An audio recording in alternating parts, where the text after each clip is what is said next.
Alfredo. Oh, okay.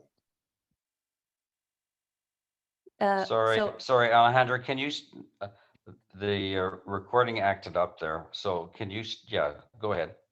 I'll start over, no problem, because I Yeah, know the sorry. recording, it's very important. So again, thank you very much for having me. It's my pleasure to be here with you today to talk about the CCNSO and its legal aspects. And we will start by introducing the CCNSO. Oh, by the way, my name is Alejandra Reynosa, and I am the CCNSO Council Chair. What does the acronym CCNSO stand for? So it is a Country Code Name Supporting Organization. That's what it means, and it's an organization created for and by CCTLD managers. So a CCTLD manager is an organization or entity that is responsible for managing a CCTLD. And a CCTLD, it's the acronym for Country Code Top Level Domain. So each country and territories have country codes. And it all started originally with ASCII CCTLDs that use the Latin script. And it's the regular two-letter code, like for example, .US for United States, .cn for China, .ng for Nigeria, and so on. And we also have IDN CCTLDs. These are CCTLDs that are in other scripts. For example, Greek, Arabic, Cyrillic, Japanese, Chinese, Korean, etc. And this is where we are with CCTLDs. Please, if you have any question at any point, don't hesitate to write them in the chat, and I'm keeping an eye on it.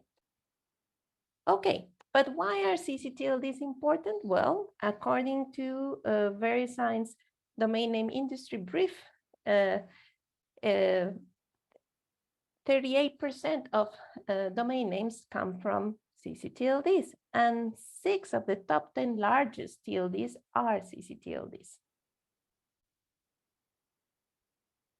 Oh, I see. it's sorry, I'm looking at the chat. Glenn. I did say Alfredo because I saw it in the name. Okay, continuing. And well, CCTLDs are very important in the domain name industry. And then here in the next slide, I'm going to be talking about the governance of the CCNSO and how everything is structured. So first we start with the ICANN bylaws,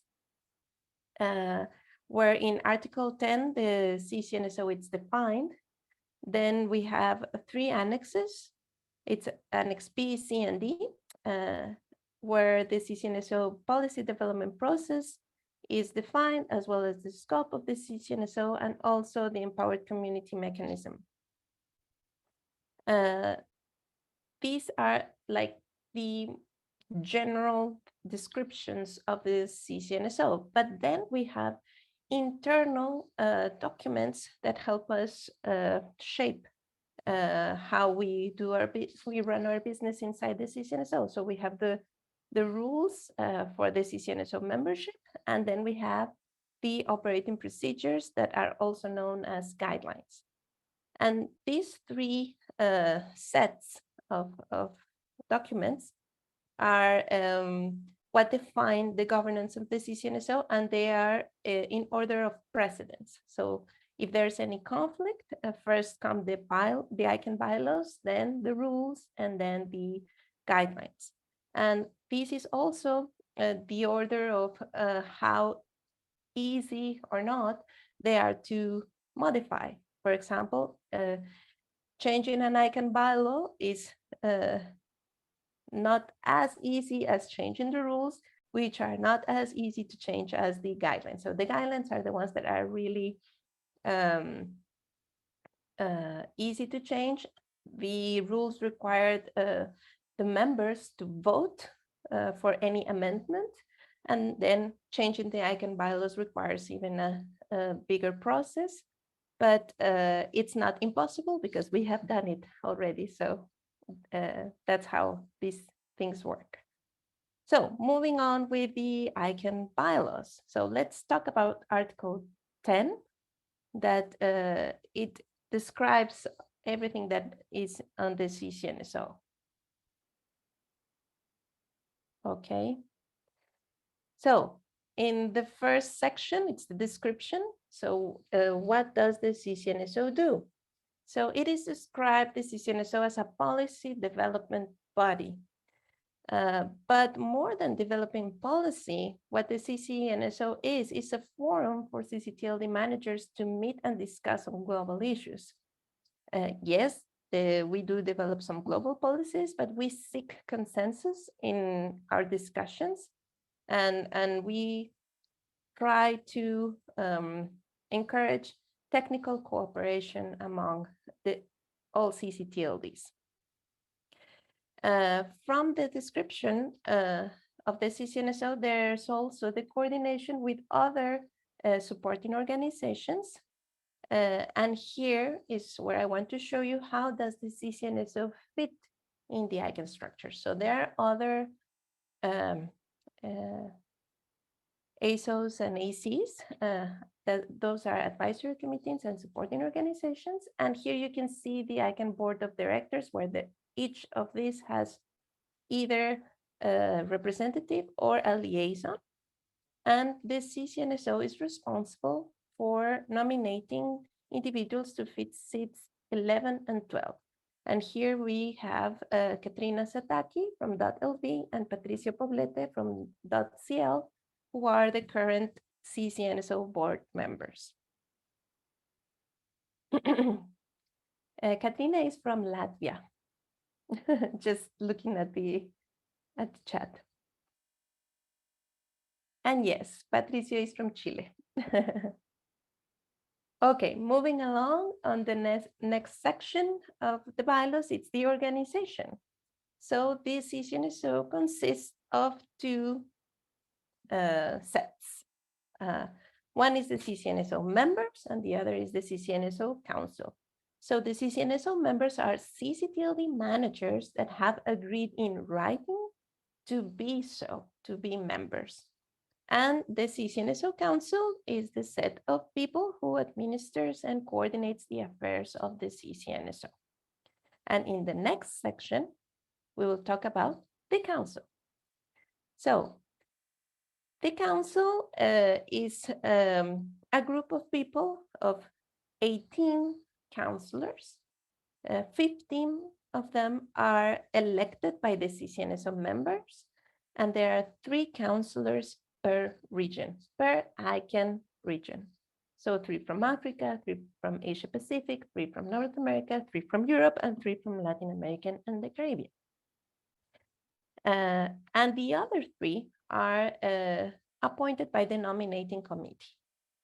So here it's important to note that the individuals that are elected to the council are there in their personal capacity, and they serve the CCTLD community. The councillors do not represent the views or interest of their employers. Also, in the council, we have some liaisons from other communities, and the regional organizations are also invited as observers. There's a question here. Let me check the chat. If the NOMCOM spot appointed is a rotation based on geography, no, geography, it's not necessarily something that I believe it's something they do take into consideration, but it's not a requirement. For the CCNSO, besides the general requirements of being a counselor, the only thing that we do really ask is that the person that they appoint is not linked in any regard with a CCTLD, because those are the because then there would be an imbalance. That's it. Okay, then I will move along here. I want you to introduce you to the councils that are currently sitting there. So per column, you can see the region that they belong. So the first column in yellow, it's Africa, then Asia Pacific, North America, Europe, Latin America, and the Caribbean. And the last column are the NOMCOM councilors. And the rows are the term where, or actually the ending of the term of each of these councillors. So the bottom row are the councillors who end their term on March 2023, and so on if we go up with the rows. One thing that it's interesting is that the non-com appointed councillors are elected, or actually they take their seat after an annual meeting, and the rest of the councillors take their seat after the first meeting of the year. So we are a little bit not in sync there, but it works. Okay. And this is for the CCNSO Council. One thing that I was missing here is that also in Article 10, in Section 3, it is noted that the council shall elect from among its members the council chair and the vice chairs. And the CCNSO Council has 2 vice chairs. You can see them in the left up corner. We have BG Oladipo from .ng and Jordan Carter, that he is now with .au, really. So I need to update that. And as I told you at the beginning of this presentation, and I am the chair until March 2023. So every year, the council elects its chair and vice chairs. Here, the geographical region is important. So first, we choose our chair, and I will make this example here. So let's say this year they chose me. So after that, the other 2 councillors from Latin America and the Caribbean are not eligible for being vice chairs. We want them all to be from different regions. So then if there are 2 councillors that from the same region that want to be, let's say, vice chairs, first, one of them needs, there will be an election among themselves. And then one of them may be vice chair, but each vice chair and chair, all 3 must be from different geographic regions.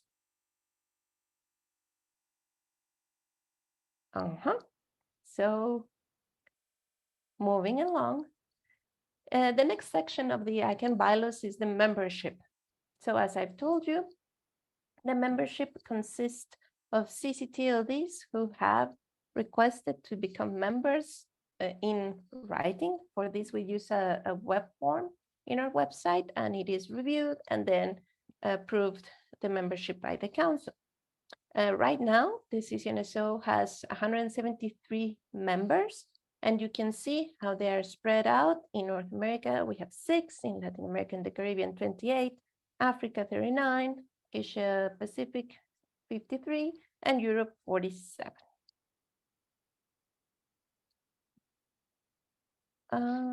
Why is orange in South America? Because those are it's the Dutch Guyana, if I'm not mistaken, and that's considered a European territory.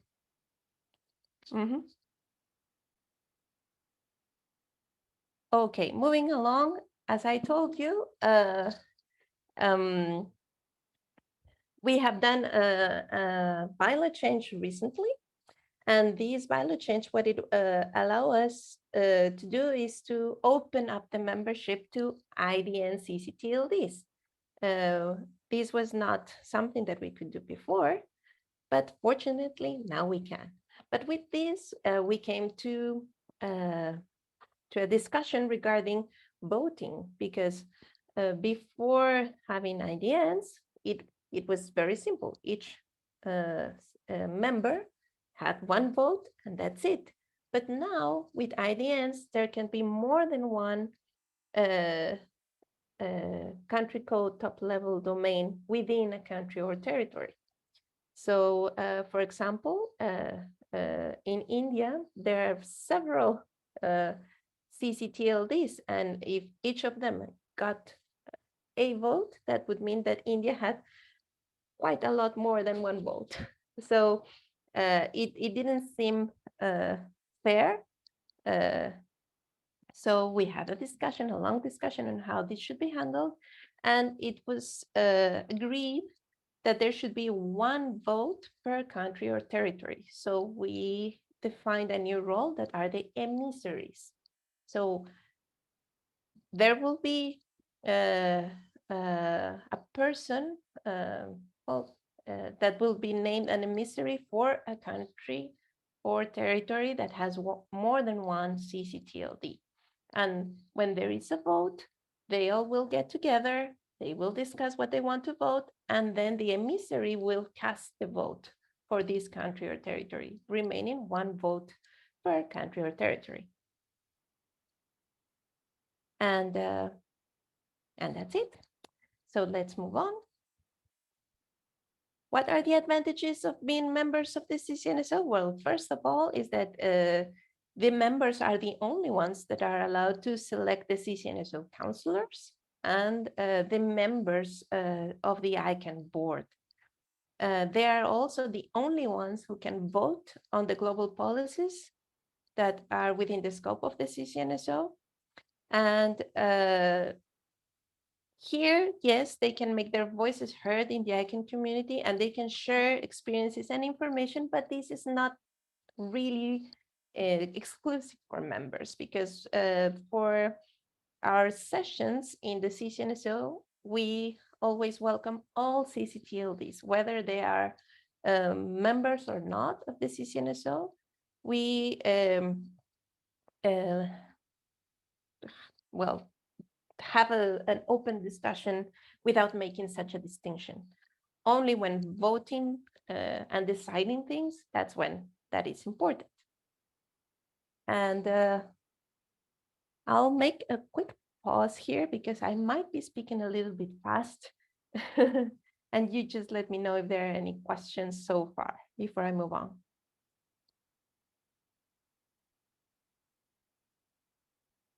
Okay, I don't see any in the chat at least.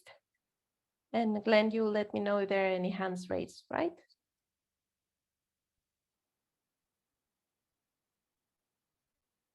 Can you hear me?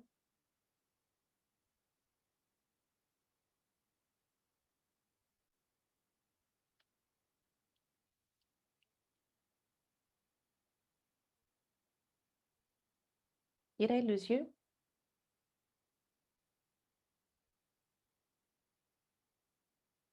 Oh, okay.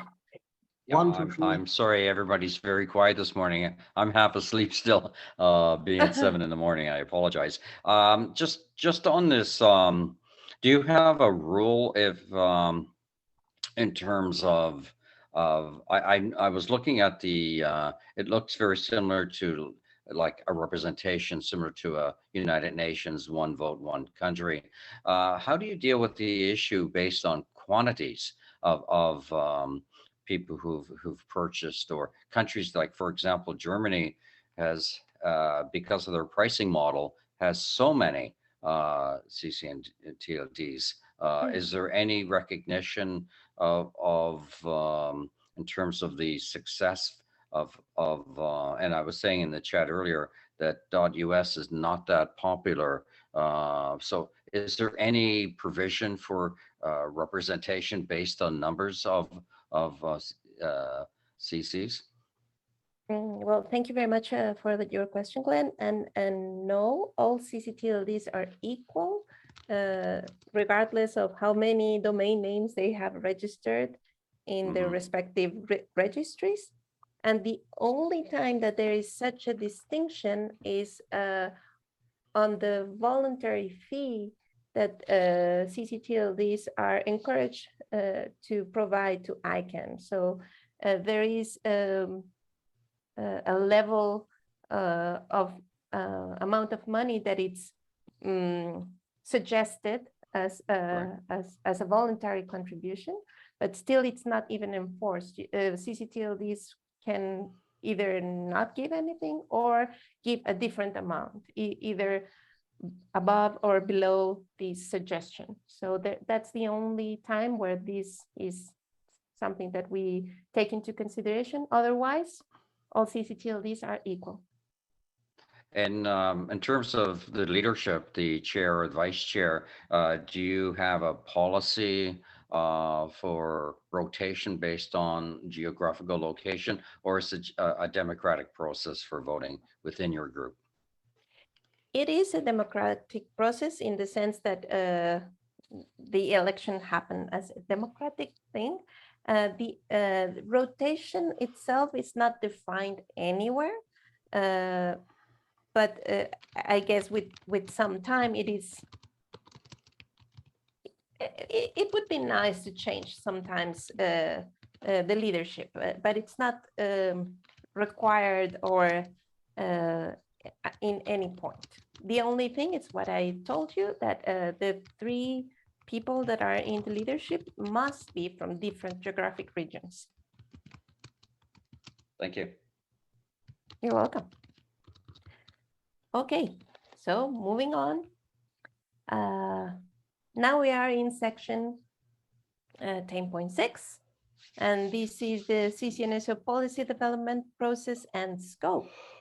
And this also, in a way, will also cover Annex B and C, which is where the policy development process itself it's described and the scope of the CCNSO it's defined. So first, what we have is that either the CCNSO Council, the ICANN board, a regional organization, an ASO or AC, or at least 10 members of the CCNSO may request an issue report. Like, we want this to be a policy development thing. And then the CCNSO Council appoints an issue manager. This person will review this request just to check and determine whether this issue is within the scope of the CCNSO. And as I told you, this is defined in Annex C, so it will be checked. And if it is, then the CCNSO Council approves the issue report and the policy development process begins. After that, the CCNSO Council gives a public notice and opens a public comment period. While this is how to initiate the process. Later, while developing the process, the Council will appoint a working group to develop the policy. The working group will issue its initial report, then it will open public comments period, then it will produce a final report, and finally the Council will request a GAC input on this. Later, there is a need for a vote from the CCNSO, and it's in 2 stages. First, the CCNSO Council will deliberate and on the final report, and if it is adopted, then it will make its recommendation to the members. And at last, the members have the final word, and they will vote either to approve or not the policy. And if they do, then the CCNSO Council would submit this final report to the ICANN board. And then the ICANN board will vote on this final report. And it is, well, needless to say, but just in case, that any national laws will remain paramount regardless of any policy developed by the CCNSO. So just on the last step, have you had incidences where the policy has gone through all these steps and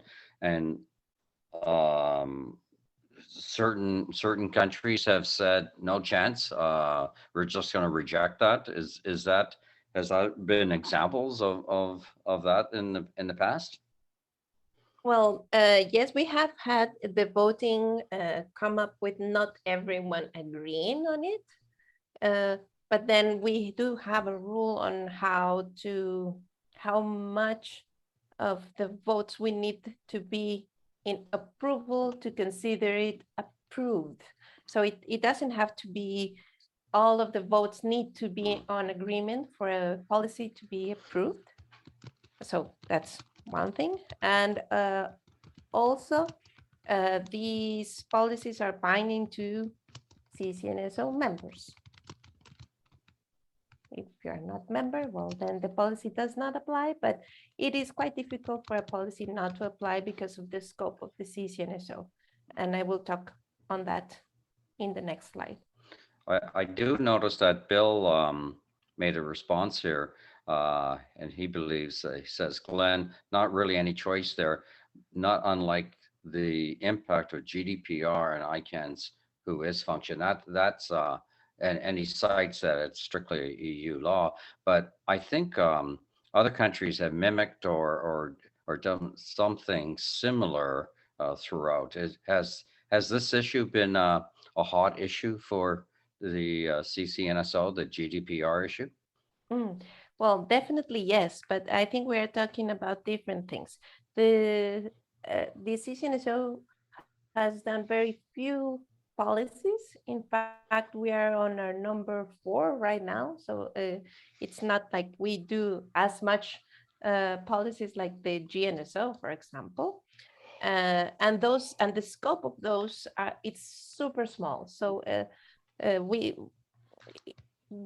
let me go to the next slide and I will complete this so it makes sense. For example, CCTLDs have their own internal registration policies and their governance models, and they vary significantly across CCTLDs. And those are defined locally. So nothing goes through ICANN for those internal policies. So we are a very diverse community. And we know that one size does not fit all. And this is something that it's defined locally.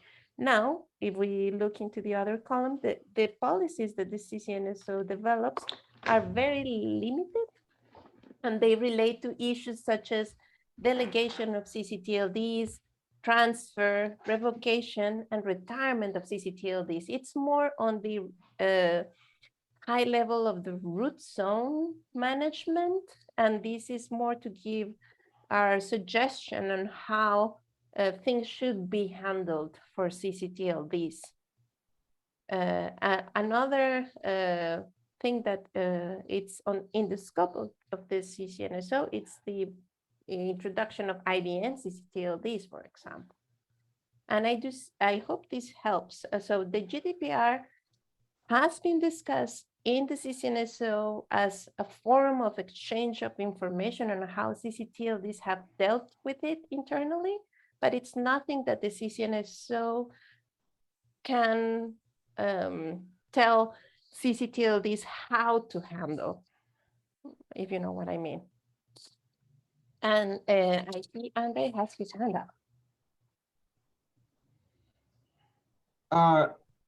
Excuse me, I'd like to ask a question. Maybe some people ask it a lot of times, but it's really interesting view about the case with the .su domain. I think it should be retired, and there should be a retirement procedure for it. Well, and what's the question? The question why it's still quite active, because it's I think it's quite consistent with the current policies of the ICANN, because there is no Soviet Union for more than 30 years. And well, I changed the slide to answer your question, and the thing is that to retire a CCTLD, what happens is that IANA follows the ISO 3166 list. So as long as CCTLDs are listed there, they will keep them in the root zone. And this particular CCTLD, the .su, was moved from the CCTLD list to, if I'm not mistaken, to an extraordinary list or special list. So it has not been deleted there. And that's why maybe, and I say maybe because I really don't know, there has not been a decision to remove it from the root zone. And regarding the CCNSO, we do not discuss individual cases, and the policy that we develop for the retirement of CCTLDs comes into place after the decision has been made to retire a CCTLD from the root zone. So that decision is not even in this policy because it's outside our scope. We do not decide what CCTLD remains or not in the root zone. I hope that answers your question, Andre. Yes, thank you. You're welcome. And I do think we have some open microphones. So if you're not speaking, if you will be so kind to have them on mute, I think it would be best for everyone. Thank you. So continuing with the CCNSO policy development, I already told you a little bit about the CCPDP on retirement. This was our most recent policy that had been finished, and it went through all the steps that I told you, even the last one. So in Kuala Lumpur, in ICANN 75, it was approved by the board. So now it will go into implementation. The two other CCPDPs that are currently underway are the CCPDP3 review mechanism. And I think someone might be saying, why are there two CCPDP3s? Why don't you change the numbering? And well, the answer to that question is because it was originally one policy, but after a while, it came to be very apparent that it would be best to split it in two. So we have the CCPDP retirement and the CCPDP review mechanism. And the review mechanism is to actually review any decisions pertaining to delegation, transfer, revocation, and retirement of CCTLDs. And the last one is CCPDP for IDN.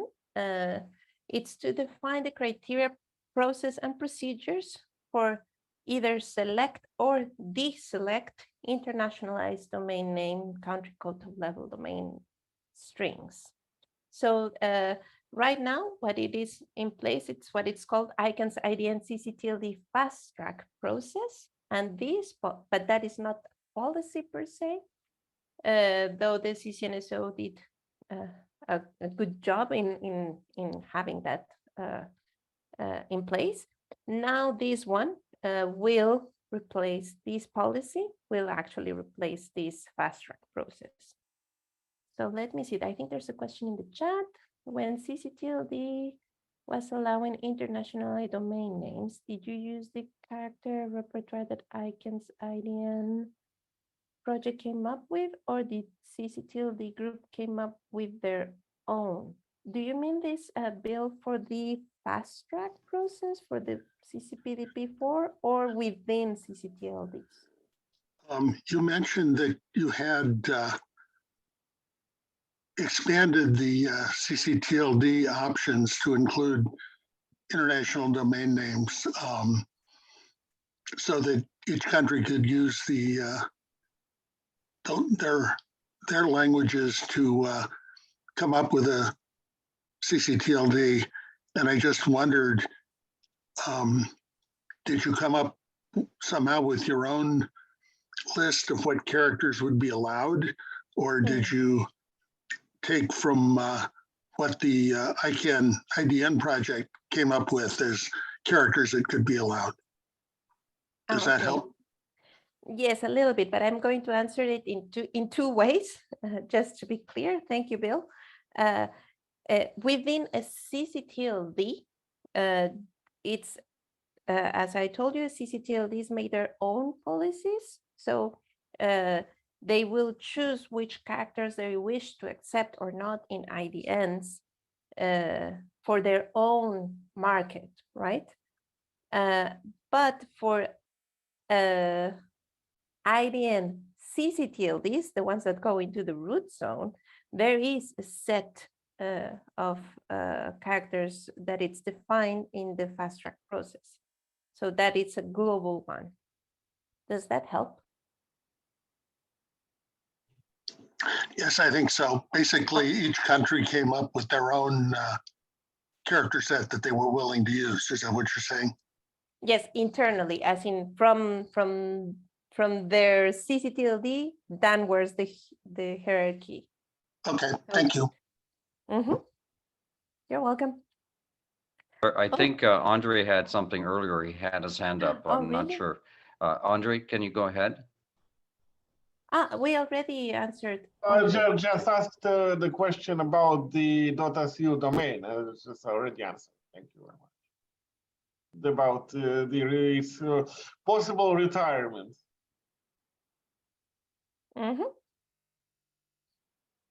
Thank you very much.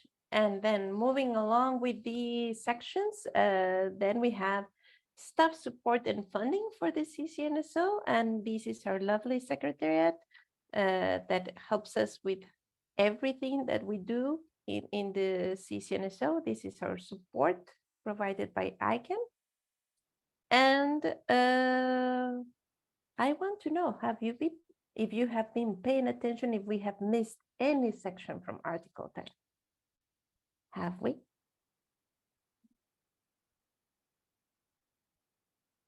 I know this is a tricky question, so I won't let you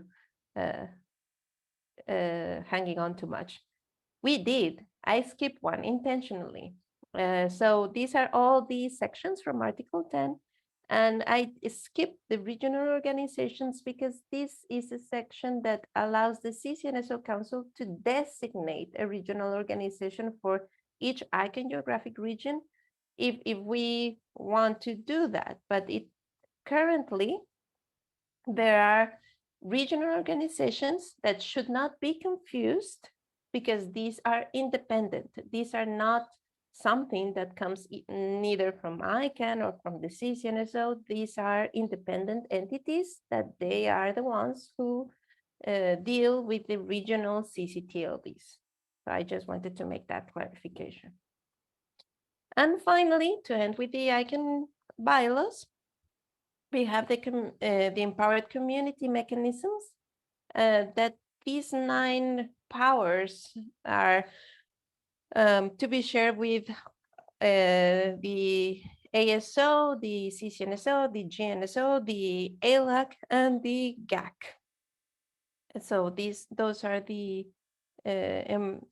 members of the empowered community, and there are these huge powers that allow either to reject or approve certain things, even recall the ICANN board or require special reviews, etc. But I wouldn't like to get into too much detail on that because they haven't been used lately.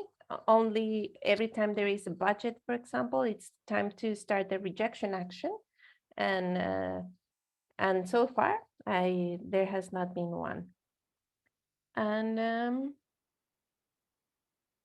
okay, there is a reminder there in the chat for everyone. So moving on. So remember, we talked about the bylaws, and now we move to the rules of the CCNSO. So these are internal to the CCNSO, and let's go through them. So these rules were updated recently from the initial rules that were set in 2004.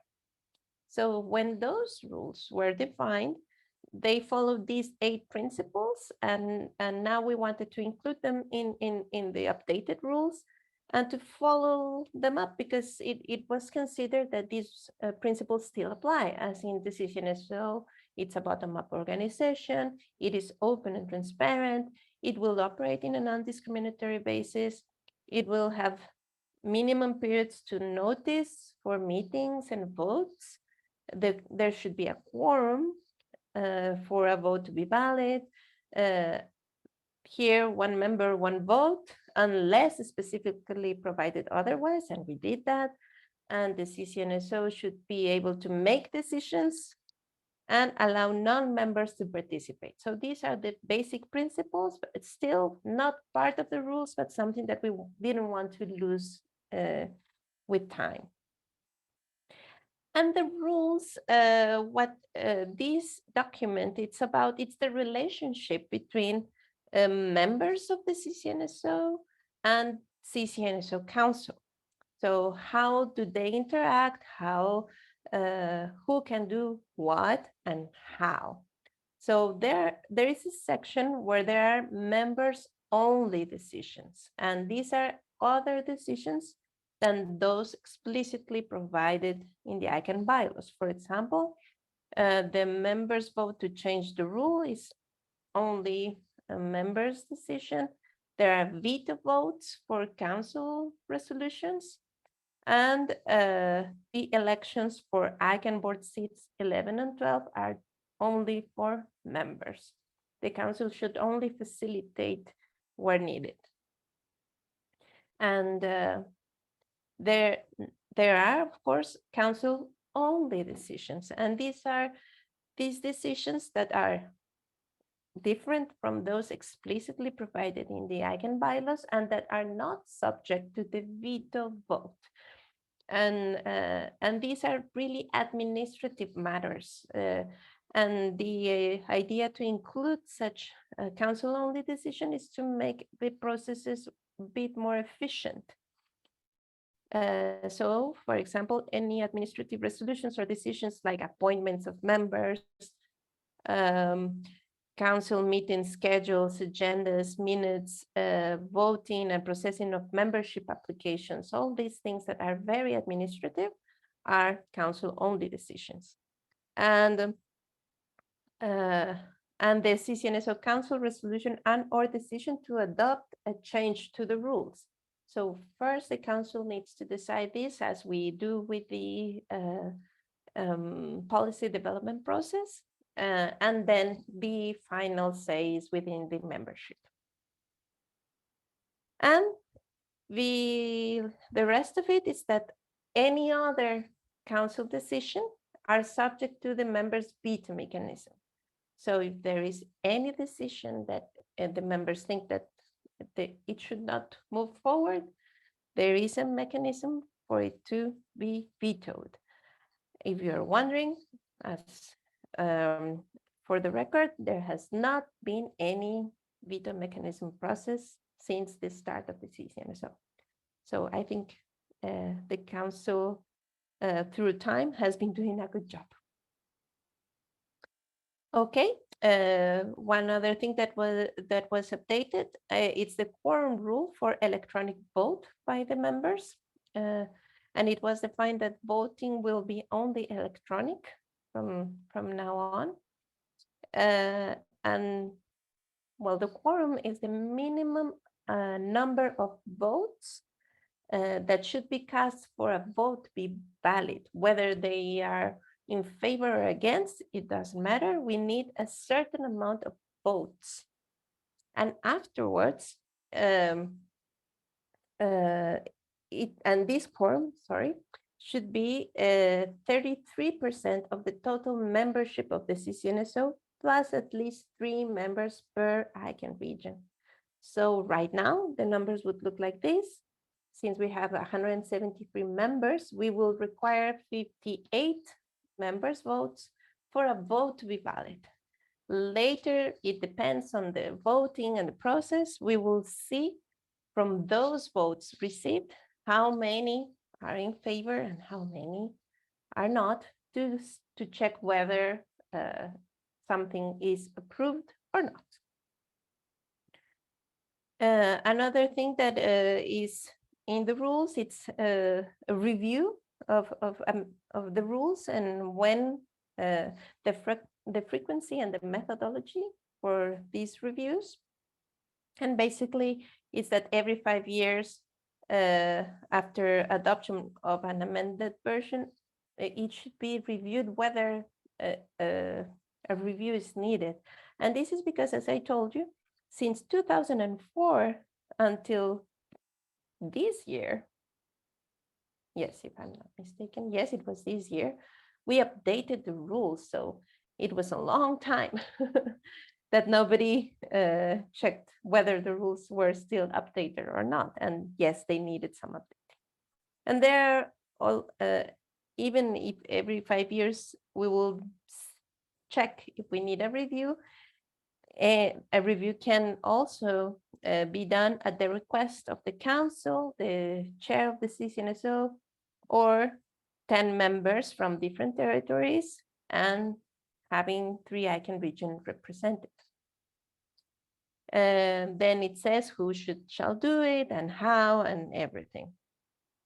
And this is an illustration of the mechanism to amend the rules, that it's that there should be a consultation, then the council should approve the rules first, then it should be circulated to members, voting should happen, and when and how. As you can see here, there is so for them to be approved, we need 66% of votes in favor. So from those casted, 66 should be in favor. Then there will be a voting report, and this report will be approved by council. Finally, it was included a change mechanism for the guidelines, because even though this was the process that had always been done, it was not written anywhere. So it was added to the rules how the guidelines should be updated. So it starts as an initiative of the council. Members are consulted. The council adopts the guideline. The members can veto this change. And if there's no veto, then after 7 days, it becomes effective. And those are the rules. And I'm almost done. Now we are in the guidelines. And this is a quick one. I just want to show you a brief set of guidelines that we have, so you can have an idea what's the difference, right, between the bylaws, the rules, and the guidelines. So guidelines now go into the very detail of how to do procedures. For example, as a decisional participant, we have a guideline on approval actions, on rejection actions. For our meetings and meeting practices, we have a guideline for CCNSO meeting and a guideline for CCNSO council practices. And there are others, like how we make statements, how we define working groups, how we create cross-community working groups, etc. There are also procedures for how to appoint CCNSO representatives to external working groups, how the nomination process for ICANN board seats and 11 should be done, the council election, and all these procedures that would be that when we are not here anymore, somebody else can come up and see how things are done without having to complicate with figuring it out. Yes, Andre? Thank you very much for this update. I'd like to question, maybe it's from the beginning, but Yes. why I just try to count why the ICANN region, every ICANN region, so represented only in 3 delegates. Why not 5, maybe increase, or maybe a little bit more? Because I think, for example, the Asia Pacific just 3, for the Europe just 3, Africa just 3, so and This one, you mean? Yes. Mm-hmm.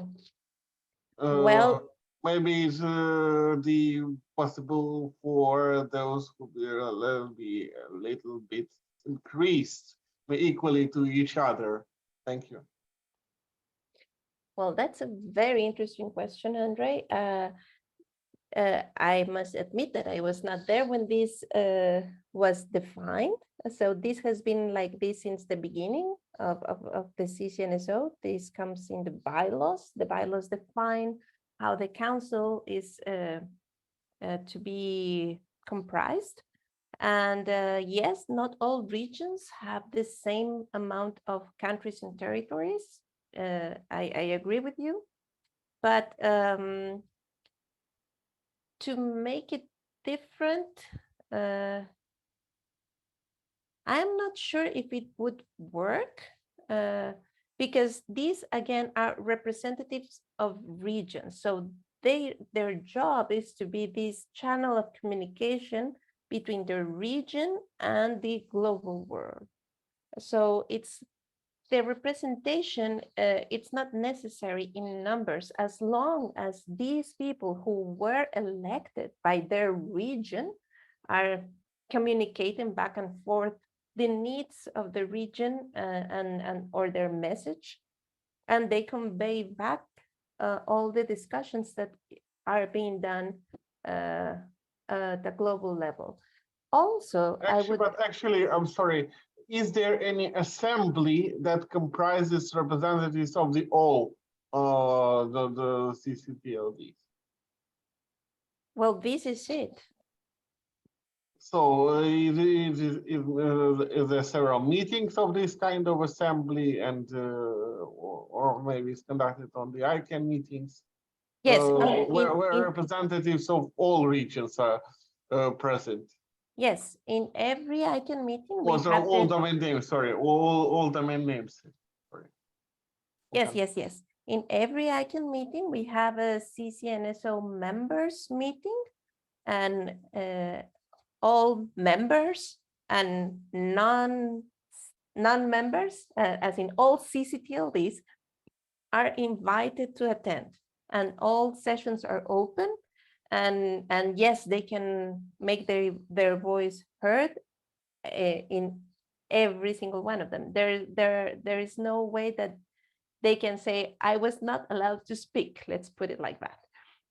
So the representation here, what I wanted to say before, or finish my thoughts before, is that also the CCNSO does not make any decisions towards CCTLDs. We do not tell CCTLDs how to do their job, or what to do or what not to do.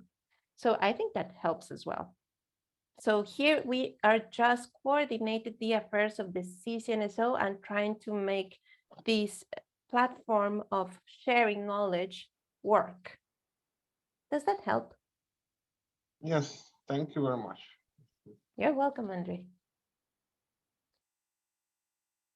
So here I was in my thank you and questions slide. I do have a few more slides if time allows, but I think it's a good time to stop and see if there are any other questions. Andre, I see you still have your hand up, but I'm not sure if it's a new one. No. I don't see anything in the chat, and no one's hand is up. So please go ahead. Okay, thank you, Glenn. Well, I wanted to share with you a little bit on how participation in the work of the CCNSO happens. So there are several ways to contribute to the work of the CCNSO and at different levels. Subscription to mailing list and newsletter, presenting, moderating, or chairing a session, attending the meetings, just being there and listening, actually asking questions or participating in the meetings, joining working groups, answering surveys, or spreading the news of what the CCNSO does. It's enough to contribute to the work of the CCNSO. And what or which topics does the CCNSO address? It's what it's relevant to CCTLDs globally. Usually it goes around security and stability services, internet governance, legislative initiatives, operational best practices, and any other. And also how the CCTLD is doing its job. That's something that we discuss as well. As I told you, all these rules and guidelines are also discussed with the community, so they are all aware. And when time comes for the period where they are placed for the community to say something, they are not surprised. They already know what it's in there, and they can always at any point chime in and tell us what they think about it. Here is a list of the working groups and its committees that we have right now. The most recent one is the top one, the DNS Abuse Standing Committee. And this is the reflection of the work of the community, because we had the question of whether the CCNSO as an organization should have a role in DNS abuse. And this is different from CCTLDs themselves doing something, because they are already doing a lot of work on DNS abuse. But the question was, should the CCNSO do something as a global organization? And the answer from the community was yes, and that's how this committee was created. And we have others there listed, but I see Andre has his hand up. And yes, Andre? I don't have my hands up, sorry. Oh, you don't? I still see it, but sometimes it's a glitch in my Zoom. Sorry, Andre. It remains in your video, but it's my Zoom. Okay, then we have other committees there, for example, Strategic and Operational Planning Committee, Meetings Program Committee, the Technical Working Group that organizes Tech Day, and many more, and those that are working on policies. But the main question is, who can join a CCNSO working group? And the membership is open to all those associated with the CCTLD manager. So whether the CCTLD manager is a member of the CCNSO or not, it doesn't matter, but the people who are in this working group must be associated with the CCTLD manager. And depending on the scope of the working group or the committee, sometimes those affiliated with other ICANN supporting organizations and advisory committees may join these working groups.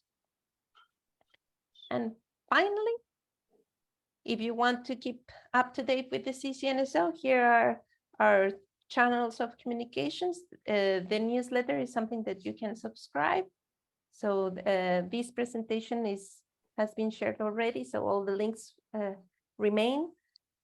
We have our website, our wiki. When there is an ICANN meeting, please talk to us, to counselors, to CCNSO members, to the secretariat. And we also have our Twitter and Facebook account. And there we are. Thank you very much. Great. That was fantastic. Thank you so much. I just want to see if anyone has their hand up. I don't see anyone there. The last slide was great because it shows how we can connect with you if you're interested. I just want to turn back to, you had a number of positions, I believe 3, through the NOMCOM. Can anyone go through the NOMCOM if they're interested in learning more about the CCNSO, or is it strictly restricted to people who've actually worked for their local CCTLD? It's actually the reverse for the NOMCOM counselors. The only rule that we have for the NOMCOM while appointing counselors for us is that these people should not be related to a CCTLD. Oh, okay. So okay. That's the requirement, because otherwise it affects the balance of what the members have actually elected themselves and what the NOMCOM does. So the positions through the NOMCOM, are they non-voting members then, or participants? No, yes, they are. But let's separate the voting parts, because it can be confusing. So during the council calls where counselors need to vote to make decisions, all counselors are on the same footing, whether elected by members or from the NOMCOM. But when we have a vote for the membership of the CCNSO, then of course only the members of the CCNSO can vote. And usually non-com councillors are not affiliated with any CCTLD, therefore they cannot vote on those. Oh, okay. Great. Thank you so much. Anyone else have anything to add or comment? I'm just looking in the chat or looking anyone else's hands. Okay, I've shared the slideshow with everyone, so you didn't have to take copious notes. And again, I do not see anyone. Okay, Alejandra, it was a pleasure to see you again, and I'm sure we'll see each other in Cancun. Correct, Andre? And thanks everybody for joining us today. My trip back to Canada is a little bit later today, so I've spent a little bit of time on Venice Beach. So I was here doing a General Assembly meeting in LA. But again, thanks everybody for joining us. And So Stacey's. what is the weather to attend the beach right now? What is the weather in LA? Sorry, I didn't understand what you were saying, The Andrew. weather. What is the weather actually in LA? Oh, the weather? Oh, last night it almost had frost, but it'll be up to around 15, 16 Celsius. And I think, Stacey, you understand the Celsius now, being in Australia. Yeah, she's originally from the United States, so she's had to become bilingual as well. Okay, folks, thanks everybody. That concludes the call. Again, thank you so much for joining us today. Thank you very much.